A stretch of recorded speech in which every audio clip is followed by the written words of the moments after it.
Now at 11 o'clock, veteran flight crew members say toxic fumes being released into planes. People are getting sick. Some employees out of work for more than a year. Molly Grantham has been investigating this for months. Molly? Well, Paul, the Flight Attendants Union says 84 U.S. Airways aircraft on the East Coast have been impacted over the past 2 years. But I want to be very clear. This is a problem for various airlines. We're focusing on U.S. Airways because thousands of people in the Charlotte area right here work for U.S. Airways. Tonight, one whistleblower says you, passengers, could get sick while flying and not even know it. Our health is what we have. That is the one thing that your company shouldn't be able to take that away from you. We'll call her Jane Doe. Jane's identity and voice must be disguised. As a U.S. Airways flight attendant, she says her job could be at stake because of what she's about to say. It seems to be at least every other day I'm hearing about another aircraft that has been affected. Jane says crew members are out from work, sick, trying to recover from breathing in stinky, toxic fumes on planes.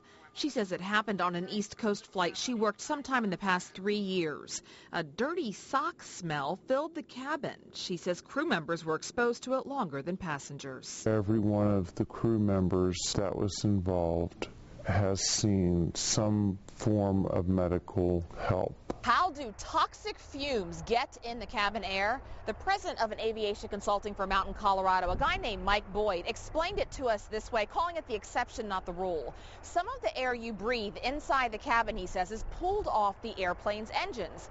Those engines are lubricated with oil, and he said most planes don't have any filters in their system, so any oil which leaks into the air supply has the potential to make that air toxic. I think it's a serious problem. Judith Moraski is the air quality specialist for the Association of Flight Attendants. It is much more serious than the airlines are letting on. The airlines have their heads in the sand on this issue, and they've been denying that it exists. But we wanted proof, so we searched through over 2 years of FAA records. We found more than 30 service difficulty reports about air contamination specifically for U.S. Airways planes. Many documented a wet, dirty sock smell, like Jane said, or oil leaks.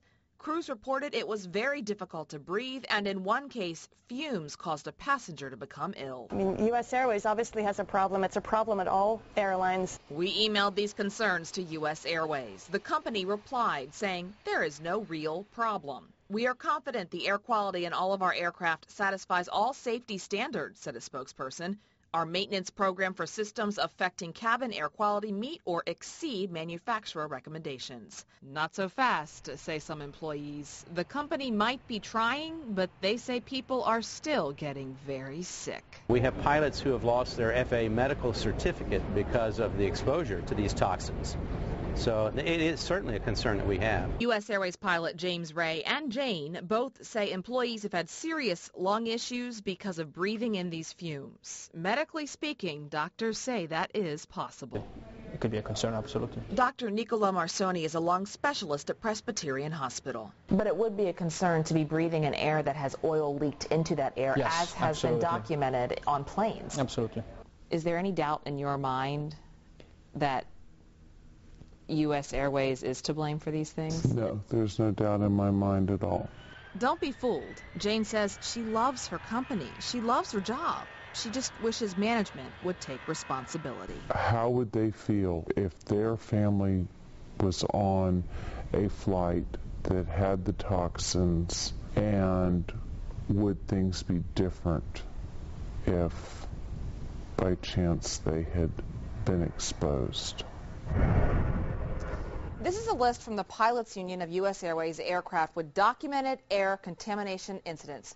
30 different tail numbers on here. Now, the pilot we spoke with says he carries this list with him every time he flies. When he boards a plane, he checks the tail number to this list just to be a little more aware.